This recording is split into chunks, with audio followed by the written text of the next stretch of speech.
오직 예수님, 예수님밖에 없습니다. 마지막 시대 더욱 우리가 예수님밖에 없어야 됩니다. 정말 온 세상으로 눈길이 이제는 흘러갈 수밖에 없어요. 코로나로 인해 가지고 코로나 속에 다 눈길이 흘러가 버렸고, 이제 예수님 앞에 사람들이 눈길이 점점 멀어지는 이 시대, 우리가 예수님을 향해서 오직 예수님밖에 없습니다, 이런 고백을 계속하시기를 바랍니다. 오늘 요한입니다. 요한. 이 요한에 대해서는 이제 몇 주간을 설교할 건데, 오늘 요한에 대해서 첫째는 그물을 깁다가 선택받은 의미라는 말씀으로 전해드립니다. 그물을 깁다가 선택을 받았어요. 예수님이 12제자를 보면 이 마태라는 사람은 세관에 앉아있다가 부름을 받고, 베드로는 그물을 던지다가 또한 이제 부름을 받고, 이 다 부름받는 장면들이 달라요. 그런데 오늘 이 요한은 그물을 깁다가 부름을 받았어요. 그래서 제목은 그물을 깁다가 선택받은 의미라는 제목입니다. 요한은 예수님께서 가장 사랑하는 제자다라고 이렇게 성경에서 말씀을 해요. 그리고 요한은 마지막까지 예수님이 십자가를 지켰던 사람의 중에 한 사람입니다. 그리고 이제 요한 항상 등장할 때 보면 요한과 베드로 같이 등장을 해요. 그래서 요한과 베드로가 왜 같이 등장할까, 이런 것들을 오늘 본문을 통해서 한번 살펴보겠습니다. 그물을 깁다가 선택받은 의미 첫째입니다. 첫째, 그물을 깁다가 부름받았어요. 21절 보시면 거기서 더 가시다가 다른 두 형제 곧 세베대의 아들 야고보와 그의 형제 요한이 그의 아버지 세베대와 함께 배에서 그물을 깁는 것을 보시고 부르시니라고 하죠. 그물을 깁다가 부르심을 받았어요. 그런데 깁다라는 이 원어의 뜻이 뭐냐면 카타르티조, 이런 말인데 준비하다, 그리고 수선하다, 원상태로 회복하다, 이런 뜻이에요. 준비하고 회복하고 또 수선하다. 그러니까 이게 그물이 찢어진 것을 깁는 역할을 하는 이런 사명이라는 거죠. 그러니까 그물이라는 것은 무엇을 의미하냐? 교회를 의미합니다. 교회를 의미하는데 이 교회가 찢어진다라는 거예요. 그물이 찢어진다. 그런데 이것을 회복시킨다. 이 말씀은 교회 회복 사명을 감당할 것을 의미합니다. 즉 마지막 때를 의미합니다. 베드로는 오늘 초림 때를 의미했죠. 그물을 던져가지고 많은 사람들 건져왔어요. 그런데 오늘 요한을 보니까 그물을 깁다가 하나님이 부르셨습니다. 그러니까 하나님께서는 아신다라는 거예요. 네가 나한테 부름받아서 처음부터 어떠한 사명을 가지고 살아가야 할지 오늘 요한을 통해서 보여주셨어요. 그래서 요한을 통해서 보니까 그물 깁는 역할을 하는데 교회 회복 역할을 하게 될 것을 의미합니다. 즉 마지막 시대가 교회가 다 찢어져요. 코로나를 통해서 보면 교회가 찢어지고 있잖아요. 찢어지니까 성도들이 다 새어나갑니다. 이래 새어나가고 저래 새어나가고 다 새어나갔어요. 근데 초대교회 때부터 예수님께서 이미 예언을 했어요. 그물이 찢어진다. 초대교회가 많은 사람들이 온다고 좋아할 게 아니다. 그물이 찢어진다, 찢어진다. 이렇게 말씀을 하는데 에베소 교회를 향해서 보면 이렇습니다. 계시록 2장 4절에 보면 그러나 너를 책망할 것이 있나니 너의 처음 사랑을 버렸느니라. 그러므로 어디서 떨어졌는지를 생각하고 회개하여 처음 행위를 가지라. 만일 그리하지 아니하고 회개하지 아니하면 내가 네게 가서 네 촛대를 그 자리에서 옮기리라. 에베소 교회는 초대교회를 예표합니다. 계시록 2장에서 나오는 교회인데 초대교회를 예표해요. 이 초대교회가 시작 출발점부터 지금 어떤 일이 벌어지냐 하면 책망할 것이 있다. 너희 처음 사랑을 버렸다라고 말씀해요. 식었다도 아닙니다. 버렸다라는 거예요. 처음 사랑, 예수님을 향한 그 처음 사랑을 버렸다라고 말씀하죠. 식어진 것은요 다시 옮길 수도 있어요. 다시 태울 수도 있습니다. 그런데 버렸다라고 말씀해요. 그래서 어디서 떨어졌는지를 생각하고 회개해야 된다. 오늘날 마지막 때를 보면요 예수님을 향한 사랑하는 마음이 없어요. 교회를 다니면서도 정말 예수님을 사랑하느냐? 그렇지 않습니다. 형식적으로 왔다 갔다 하죠. 그러니까 이제 어떤 큰 문제가 닥치면 사랑함이 없는 사람들 떠나가게 되어 있어요. 북한에서 있었던 실제적인 일이죠. 하나, 집안에 불이 났습니다. 아이가 집에서 타 죽어 들어가요. 엄마가 집 안으로 팡 뛰어 들어갑니다.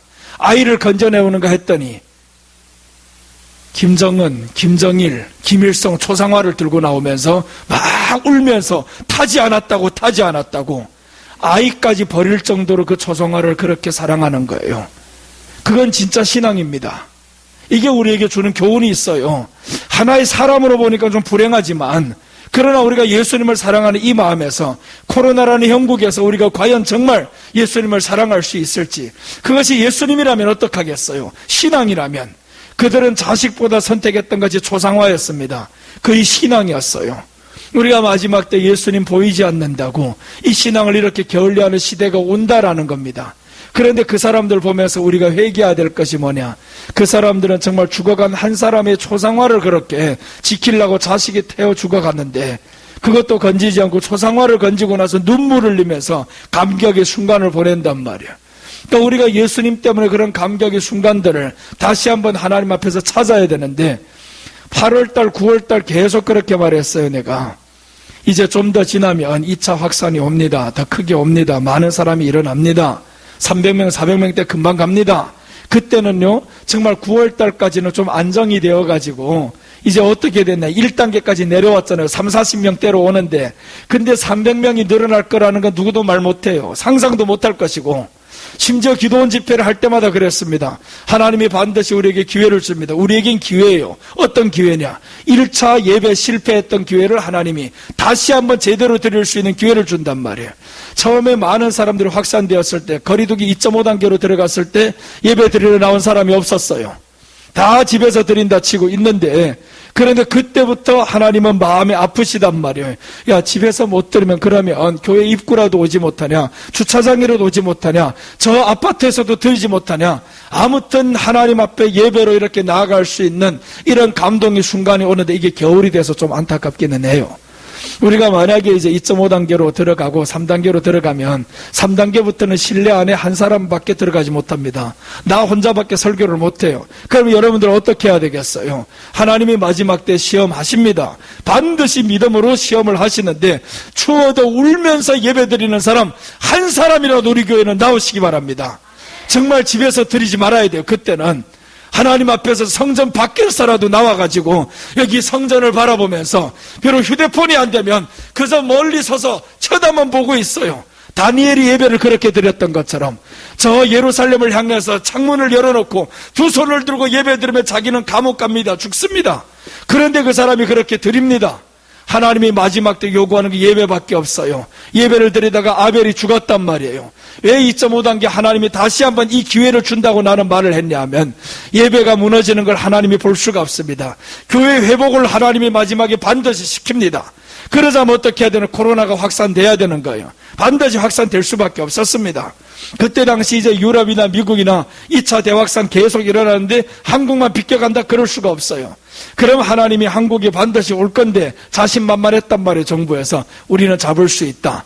거리두기 2.5단계를 원래 2주간을 더 해야 됩니다. 그런데 아예 거기서 딱 없애버리고 1단계로 가버렸어요. 그럼 확산세가 이제 늘어나죠? 늘어날 수밖에 없는데 이제 와가지고 늘어난단 말이에요. 누가 300명 올까 생각했습니까? 그런데 300명이 벌써 넘어갑니다. 이제는 정부 당국에서 말이 나옵니다. 다음 달 되면 600명이 갑니다 라고 하잖아요. 600명이 갈 수가 있습니다. 그러니까 우리 시민의식을 가지고, 이젠 또 다 백성들한테 돌려버렸어요.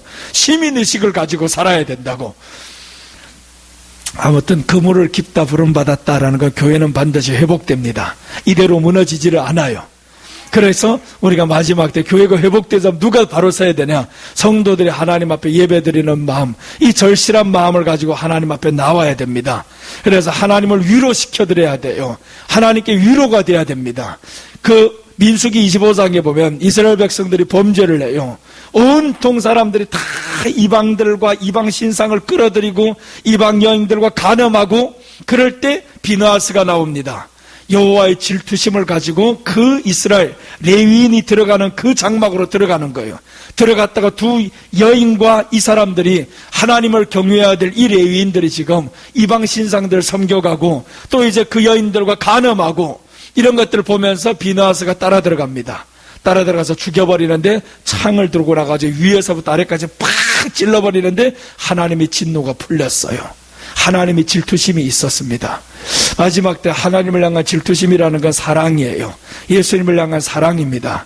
그 사랑이 뭐였어요? 이방 신상 끊어버리는 겁니다. 죄를 끊어버리는 거였어요. 왜 우리가 못 드립니까? 드리지 못하는 이유가 있어요. 그때 당시도 전염병이 꽉 차올랐을 때입니다. 이 전염병을 끊어버렸던 그 비느하스가 하나님 앞에서 영원한 대제사장의 역할을 하게 됩니다. 그러니까 우리가 하나님 앞에 진노를 풀게 만드는 비결이 하나밖에 없어요. 다시 한번 참고를 한 다음에 예배 실패된 모습을 지금까지 보여줬는데, 이제 두 번째 하나님 앞에 기회가 온다면 그럼 예배 성공하는 모습을 보여줘야 됩니다.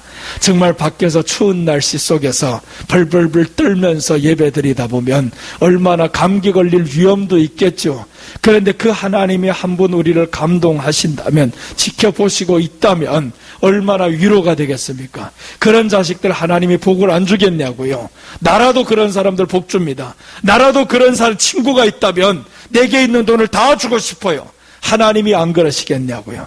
그의 아들 독생자를 우리에게 주신 이 하나님이 나를 그토록 사랑하는 성도가 밖에서 울면서 이렇게 나를 향해 예배드리고 있는데, 법적으로는 다 지금 막아놔가지고 실내도 들어가지 못하고 있는 그때 밖에서 예배드리는 한 사람을 보면서 다니엘과 같이 얼마나 하나님의 마음의 위로를 받겠어요. 그렇게 해서 하나님을 위로하는 이런 일들 마지막에 일어나야 됩니다. 그렇게 해서 초대교회가 비록 이제 쪼개집니다. 이렇게 망가지죠. 예, 그물을 찢어지는지라 이제 누가복음에 보면 이렇게 나옵니다. 누가복음 5장 5절 6절 보면 시몬이 대답하여 이르되, 선생님, 우리들이 밤이 새도록 수고하였어도 잡은 것이 없지만은 말씀에 의지하여 내가 그물을 내리리다 하고, 그렇게 하니 고기를 잡은 것이 심이 많아 그물이 찢어지는지라. 고기가 심이 많습니다. 이거는 베드로가 그물을 던졌습니다. 그물 던지는 장면이죠. 그래서 베드로에게 말씀하시는데, 힘이 많아서 그물이 찢어지는지라, 즉 베드로의 사역이에요. 이 베드로가 고기를 잡았는데 성도들이 많이 들어옵니다. 교회가 찢어지는데, 찢어진다라는 것은 두 가지 의미가 있어요. 하나는 구원의 확산입니다. 구원이 확산되어서 원래는 이스라엘 요 지역만 그물이었는데, 요 지역만 자기네들 하나님의 택한 백성이라 생각했는데 이게 찢어져 가지고 온 세상에 구원이 확산됐어요. 두 번째 나쁜 의미로는 뭐냐? 타락입니다. 그물이 찢어졌다라는 것은 교회의 타락을 의미해요. 성도들이 빠져나갈 것을 의미합니다. 그래서 코로나를 통해서 지금 보여주잖아요. 온 세상에 그물이 찢어지고 있어요. 핍박을 통해서 예루살렘 교회도 사도행전 8장에 보면 그물이 찢어집니다. 그런데 우리가 지금 마지막 때를 향해서 이제 핍박이 몰려옵니다. 얼마 지나지 않으면 모든 공격이 계속 교회를 향해서 지금 초점을 돌리고 있는데, 마지막 때 다시 한번 교회를 향해서 올 겁니다. 교회 때문이다 이런 소리를 올 거예요. 그럴 때 우리가 그럼 교회 때문에 밖에서 예배드리는 건 문제가 되냐? 밖에서 한번 보면서 정말 우리 중에서 몇 명이라도 그런 사람들이 있었으면 좋겠어요. 예배드릴 때 집에서가 아니고 정말 교회 저 문 밖에서라도 와서 성전을 바라보면서 예배를 드리면서 온라인으로 헌금도 드리면서 이렇게 한다면 하나님 보시기에 얼마나 감동스러울까요? 그런 감동의 예배가 바로 교회의 회복입니다. 교회 회복 사명. 그래서 오늘 요한이 받았던 것은 교회 회복 사명을 감당한다라는 겁니다. 우리가 마지막 때 교회 회복 사명을 감당해야 됩니다. 온 세상 교회가 이대로 무너질 수가 없어요. 그래서 이렇게 하나님 앞에 예배드리는 모습을 보여드리면 하나님이 복 주기 싫어도, 아무리 사람이 복을 막아도 하나님은 복을 주십니다. 복 받는 사람들이 돼야 돼요. 자, 오늘 둘째입니다.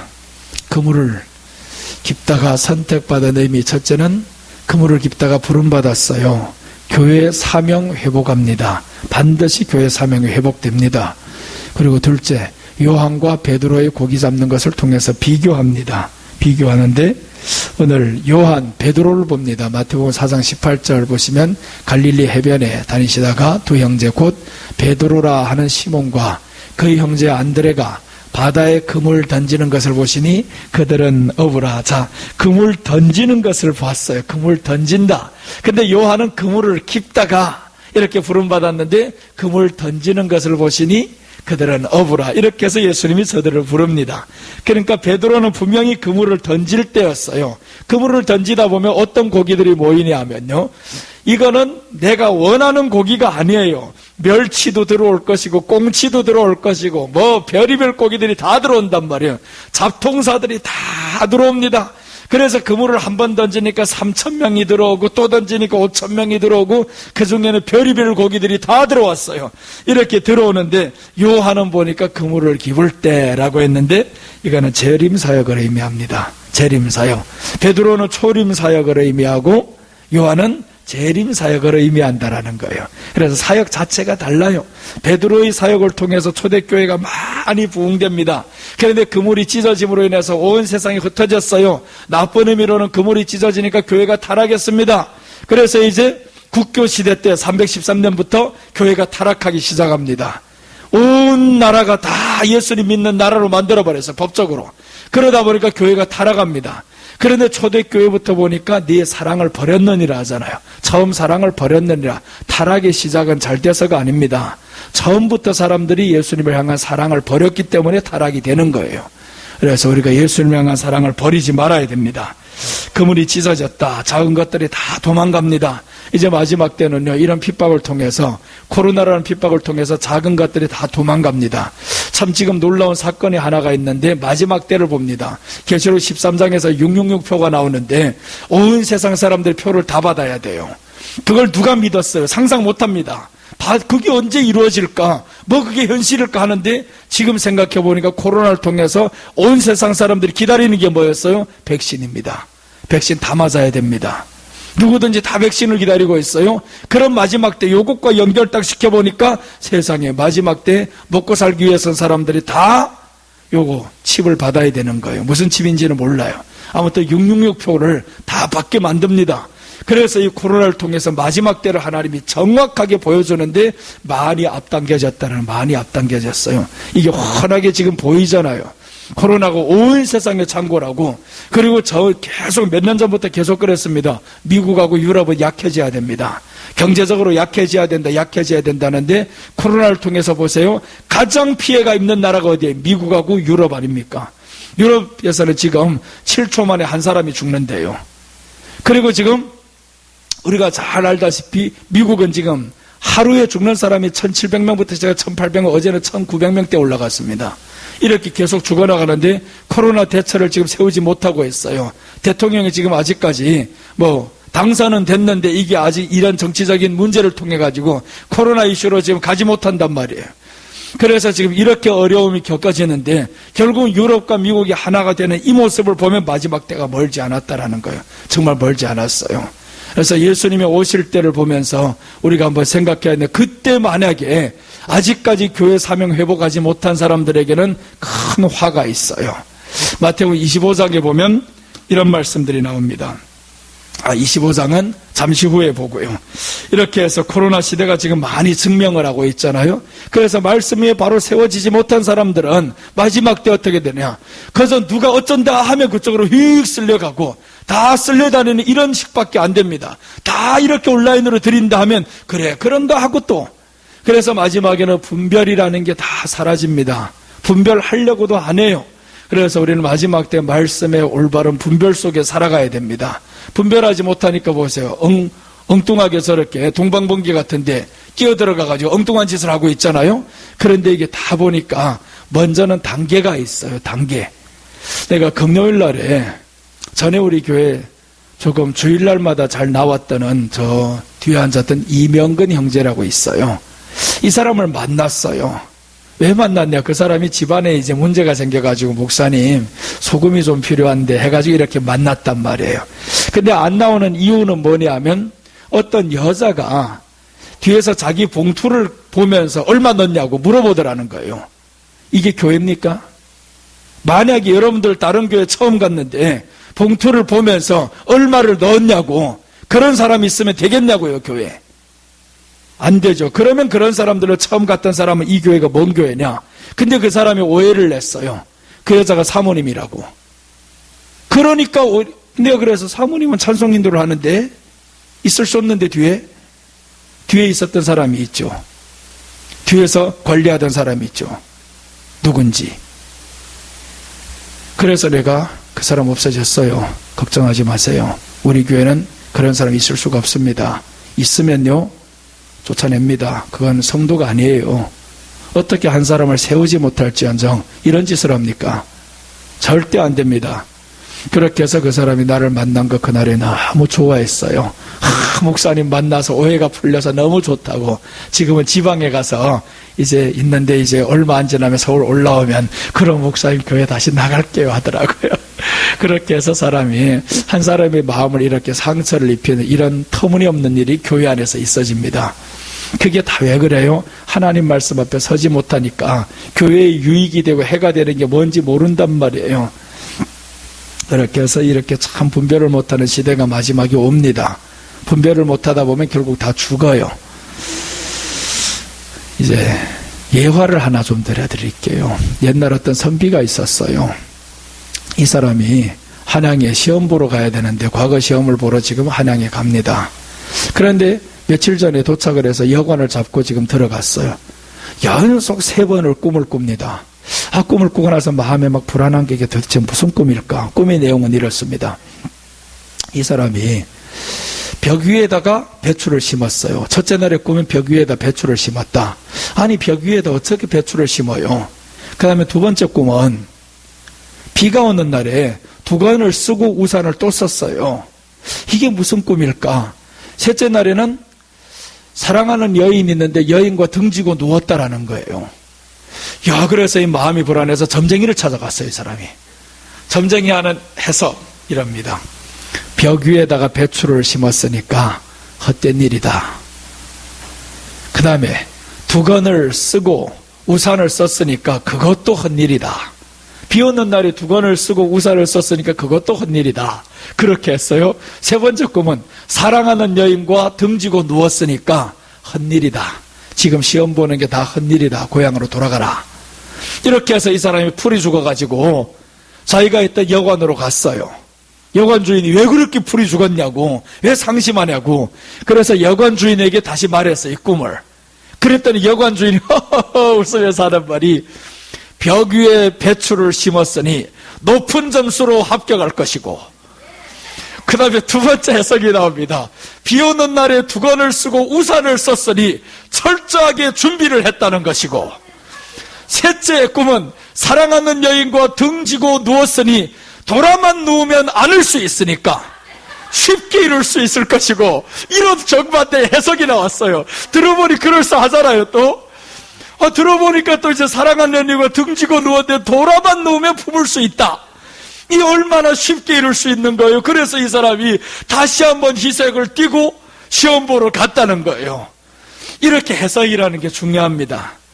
마지막 때 하나님의 말씀의 해석이라는 게 똑같은 것을 보고도 사람이 엉뚱한 해석이 나오잖아요. 요즘 정치가 그렇잖아요. 똑같은 것을 보고도 엉뚱한 해석이 나와요. 내 편일 때는 맞고 네 편일 때 틀린 거예요. 그래서 지금 요즘 정치를 보면요, 정치 말하고 싶은 게 아니라 이 세상이 그래요. 지금 성경도 마찬가지예요. 하나님의 말씀 똑같은 것 보고 이상한 쪽으로 나가잖아요. 전에 윤석열 검찰총장 될 때는요, 지금의 여당이 윤석열이 죄가 없다고 했어요. 아무 문제가 없다. 야당에서는 문제가 있다. 이렇게 했는데 지금 윤석열 총장이 현 정권을 수사하다가 문제가 됐으니까 조국 떨어뜨렸지. 그러니까 이 정권에서 지금 뭐라고나 여당에서는 윤석열 문제가 있다. 또 파고든단 말이에요. 야당에서는 반대가 되었습니다. 문제가 없다. 똑같은 사건을 놓고 왜 이렇게 바뀌었냐. 그래서 이걸 보면서 윤석열 총장이 지지율이 1위가 됐잖아요. 이거는 가르쳐주는 바가 있어요.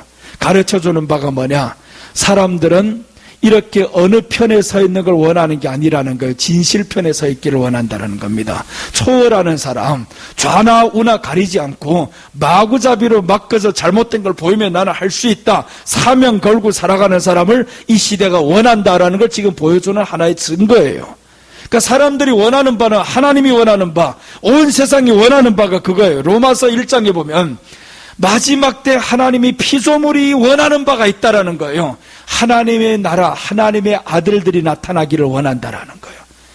그렇기를 원하는데 오늘날은 진리가 사라집니다. 세상이 이런 것들을 보면서 진리가 사라지잖아요. 그래서 우리가 분별을 한번 잘못하다가 이런 터무니없는 일들이 마지막에 일어납니다. 그런데 하나님께서는 반드시 그의 백성을 지키시는데 호주에서 일어났던 일들이에요. 새 아이를 둔 부모가 있어요. 근데 이 부모가 결혼집에 갔다가 코로나에 감염되어 온 거예요. 사흘 동안이나 자기 자식들하고 같이 생활을 하는데 이 뭐 무증상이니까 처음에 감염된 줄 몰랐어요. 3일 후에 보니까 이거 확정된 거예요. 이거 큰일 났다, 큰일 났다. 근데 막내 아이는 이 부모하고 같이 잤어요. 같이 자면서 생활도 계속했는데 연구진이 보니까 이 새 아이를 나가서 이제 코로나 검사를 했는데 다 음성이 나왔어요. 야, 이게 웬일이야? 아니, 막내 아이도 이렇게 작은 어린아이도 어떻게 코로나가 음성이 나와? 그래서 결과적으로는 특별한 면역 체각에 있다. 이게 결과에서 특별한 면역력이 있다. 특이한 면역력이 있다. 그래서 그 면역력이 어떤 건가 지금 과학자들이 연구하고 있어요. 어떤 면역력이 이렇게 코로나 3일 동안이나 같이 생활해는 우리는요, 스쳐 지나가도 코로나가 지금 확진되잖아요. 그래가지고 1m 거리 두기 뭐고 이런 소리를 다 한단 말이에요. 마스크도 안 하고. 마스크를 해도 위험한데 근데 이 사람들은 마스크도 안 하고 3일 동안 같이 살았어요. 근데 이 아이들이 코로나에 걸리지 않았어요. 나는 그것을 보면서 참 마지막 때 하나님의 보호하심이 있어야 살아가는구나. 하나님의 보호하심이 있으면 너희가 무슨 독을 마실지라도 해로움을 당하지 않는다고 했죠. 하나님이 지켜주면 우리가 독을 마실지라도 해로움을 당하지 않습니다. 코로나 위험에 처해 있어도 새 아이가 살아나는 거 봐요. 확진도 안 되잖아요. 아예 코로나가 비껴나가잖아요. 제가 무서워서 피해 나간단 말이에요. 하나님의 영이 충만한 사람은 이런 질병도 피해 나가는 여러분들 되셔야 됩니다. 그래서 하나님의 영으로 말씀으로 충만하게 서고 온전한 말씀의 분별을 가지고 그 분별한 말씀 위에 서 있으면 하나님이 지켜주십니다. 그렇게 해서 우리는 두려워하지 말고 마지막 때 하나님의 말씀 의지하고 살아가시기를 바랍니다. 자, 오늘 이렇게 해서 그물을 깁다가 선택받은 의미, 첫째는 그물을 깁다가 부름받았어요. 교회 사명 회복합니다. 하나님이 반드시 회복시킵니다. 요한과 베드로의 비교를 통해서 봤는데 초림사역과 재림사역입니다. 베드로는 초림사역을 하시고 요한은 재림사역인데 재림사역은 교회 회복 사명이다라는 거예요. 교회가 반드시 회복됩니다. 셋째입니다. 아버지와 배를 버려두고 따랐습니다. 22절 보시면 그들이 곧 배와 아버지를 버려두고 예수님을 따르니라. 배와 아버지를 버려두고 예수님을 따랐다. 그러면 요한에게서 이 사명인데 배와 아버지를 버려두고 따랐다. 요한은 종말 사역입니다. 정말 재림 때 사역인데 재림 맞이할 성도들은 모든 걸 초월하는 신앙을 가져야 됩니다. 재림 맞이하는 성도들은 반드시 초월을 해야 돼요. 초월하지 않으면 마지막 때 큰일 납니다. 좌우 이념에서도 초월해야 됩니다. 그래서 이제 방금 전에 설명드렸던 게 윤석열 1위 나오는 게 바로 그겁니다. 사람들이 기대하는 바는 이제는 질렸어요. 좌우로 이렇게 있는 게 질렸어요. 어떻게 똑같은 사건을 가지고 그렇게 볼 수가 있냔 말이에요. 우리 편일 때는 죄가 없고 니네 편일 때는 죄가 있다. 이게 문제가 되잖아요. 그러니까 사람들이 마음에 질렸어요. 이제는 제발 이념을 초월한 사람이 나오라. 이게 마지막에 뭐냐 하면 하나님 앞에서 초월하는 사람이 나오기를 바라는 거예요. 믿음에서 이 모든 걸 초월해야 됩니다. 교회 안에서 이게 맞다 저게 틀리다 초월을 해야 되는 거예요. 그래서 우리 교회는요, 좌우 이념에 따라서 살아가는 게 아닙니다. 정말 중립에 서 있어야 된다라는 거는 뭐냐, 이쪽도 아니고 저쪽도 아니다 이게 아니에요. 중립이라는 거는 정말 어떤 사건을 바라봤을 때 하나님의 말씀의 기준으로, 양심의 기준으로 바로 서야 되는 거예요. 바로 서서 설 수 있는 사람, 그게 바로 오늘 윤석열 이 사람인 거예요. 그러니까 사람들이 지지율이 계속 올라가잖아요. 1위를 섰다가 지금은 이낙연을 다 초월해버렸잖아요. 양자 대결하는 게 이겨버렸어요. 이런 일들이 벌어지는 이유가 뭐냐? 사람들이 이제는 요구하는 바가 그거다라는 거예요. 요구하는 바가 제발 좌우 이념에서 떠난 사람 나오라. 그런데 거대 여당을 누가 만들었나? 니네들 다 만들어 놓은 거예요 지금. 그래서 성경에서 회복되는 방법이 있더라고요. 보니까 백성들이 나라가 40년 동안 사사기에 보니까 막 어려워요. 그럴 때 온 백성이 나가서 울었어요. 그 왕을 세운 것도 백성들이었어요. 그러니까 백성들이 잘못을 통해 가지고 수많은 세월 동안 어려움을 겪으니까 백성들이 울면서 하나님 제발 보내주세요 보내주세요. 다시 백성들이 회개를 합니다. 이 나라의 백성들을 회개를 내야 하나님이 다시 한번 정치도 살아나는 거예요. 정치가 지금 다 죽어가고 있으면 정치가 죽으면 나라가 어려워집니다. 이렇게 좌우 이념 성향이 떡 갇혀가지고 내 편 니 편 하고 나면 교회도 다 그래 되어버렸잖아요. 교회도 사람들로 TV 보는 게 다 달라요. 그러다 보면 성향이 다 다를 수밖에 없어요. 그러면 그것이 우리 기준이 되겠냐고요. 세상의 기준은 괜찮아요. 그렇든 말든. 교회의 기준은 그게 되면 안 된다라는 거예요. 교회의 기준은 하나님의 말씀이 기준이 돼야 됩니다. 교회 안에서도요, 어떤 사람은 TV조선만 보는 사람이 있고 어떤 사람은 JTBC만 보는 사람이 있어요. 그러면 좌우로 갈린단 말이에요.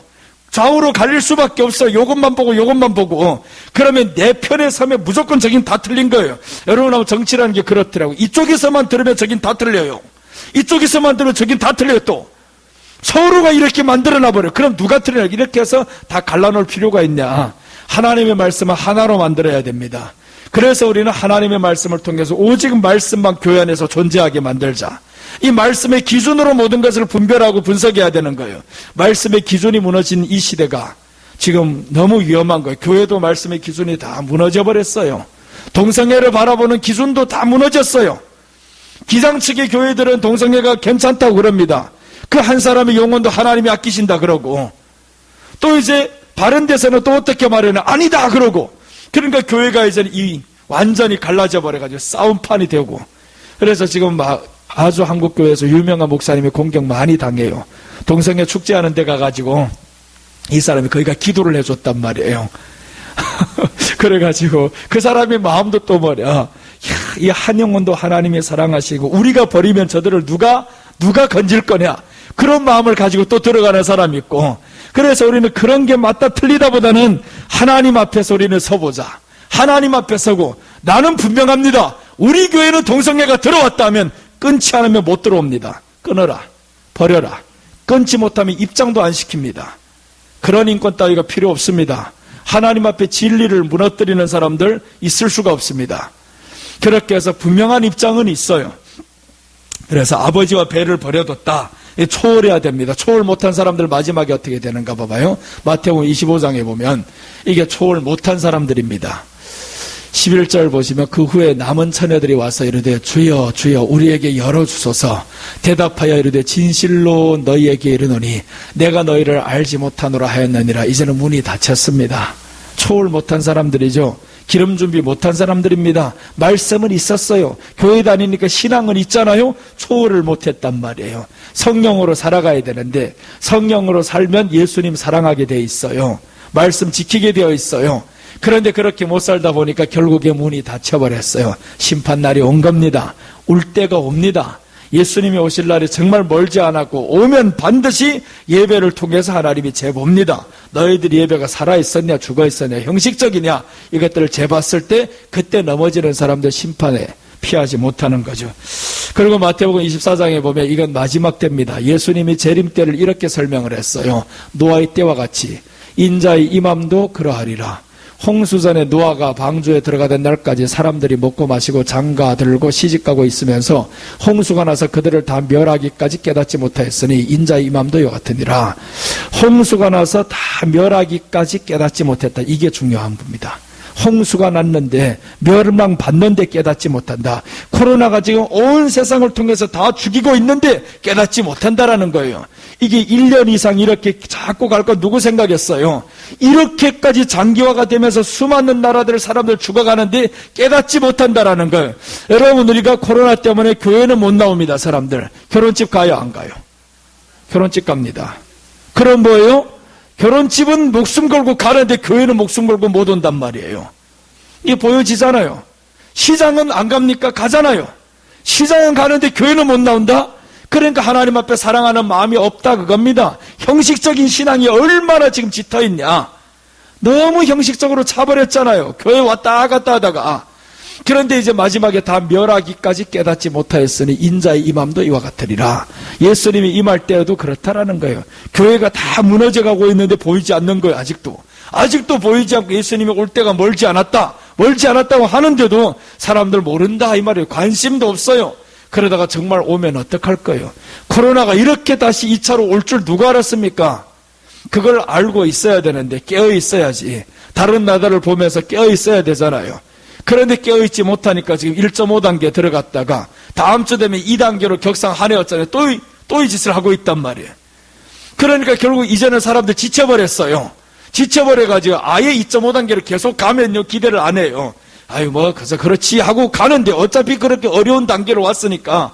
그런데 1단계로 풀어놨다가 지금 하니까 요즘 홍대 보니까 사람들이, 청년들이 붐비고 있다잖아요, 막. 토요일, 그래서 오늘이 위험하다는 거예요. 토요일, 주일. 이게 휴일이어가지고 얼마나 많은 사람이 또 확산될지. 이제 두 번째 다시 2단계, 2.5단계 지켜지기 더 어려워요. 풀어놨다가 다시 한번 지키려면 더 어려워집니다. 그래서 확산세가 이제는 많아질 수밖에 없다. 그럼 우리는 이때 깨어야 되는 거죠. 신앙으로 하나님 앞에 깨어서 이제는 초월해야 되는구나. 초월해야지는 끝나는구나.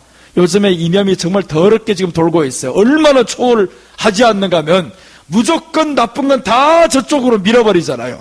11월 19일 날 서울시 발표가 봐봐요. 서울시에서 이렇게 발표를 했어요. 300명대 넘어가니까 8.15 광화문 집회 때문이다. 3개월이 지나갔는데 8.15 광화문, 그러면서 또 이어나오는 말이 있어요. 민주노총 집회와 상관없다.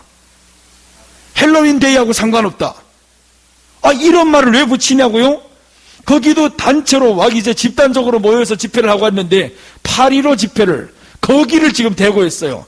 8.15 때는요, 그 전날이 벌써 100명이 넘어갔는데 8.15 그 당일날에 100명이 넘어갔는데, 그럼 어제부터인데, 어제는 집회도 안 했는데 확산된 거예요, 벌써. 그러니까 8.15에다가 다 지금 갔다가 이 덤태기 씌워버리니까 전문가들도 지금 보니까 하는 말이 그래요. 이거는 터무니없는 말이다. 아니다. 너무 우치한 말이다. 이게 전문가들이 나오는 말이에요. 이거는 아니다. 잠복기가 많아봐야 2주일인데 이미 벌써 30명, 40명대로 떨어졌다가 지금 300명대로 올라갔는데, 그러면 그때 확산됐었던 게 다 떨어졌으니까 없어졌잖아요. 없어졌는데 지금 300명대 또다시 그 사람들, 그럼 잠복기가 3개월이나 되냐. 그래서 할 말이 없어 지금. 그러니까 마지막에 나와가지고 사과는 안 하면서 그거는 그저 잠복기가 있다는 말일 뿐이지, 이렇게 또 돌려대고 있어요. 야, 이게 얼마나 후한무치입니까? 어떻게 상대 하나를. 8.15 집회 누구였어요? 교회 주체잖아요. 교회 주체. 그럼 이걸 보면서 우리가 알아야 되는 거예요. 교회를 죽이고자 하는구나. 마지막 2차 대확산, 교회를 향한 경고라는 거예요. 교회를 죽이겠다, 이게 지금 벌써 보여지잖아요. 그럼 우리는 법을 지키겠다. 니들 죽여봐라. 죽일 수 있는가? 법을 지킨다. 법만 철저히 지키면 두렵지를 않아요, 사실은. 법을 안 지키면 두렵죠. 법을 지키면요, 경찰이 무섭지 않아요.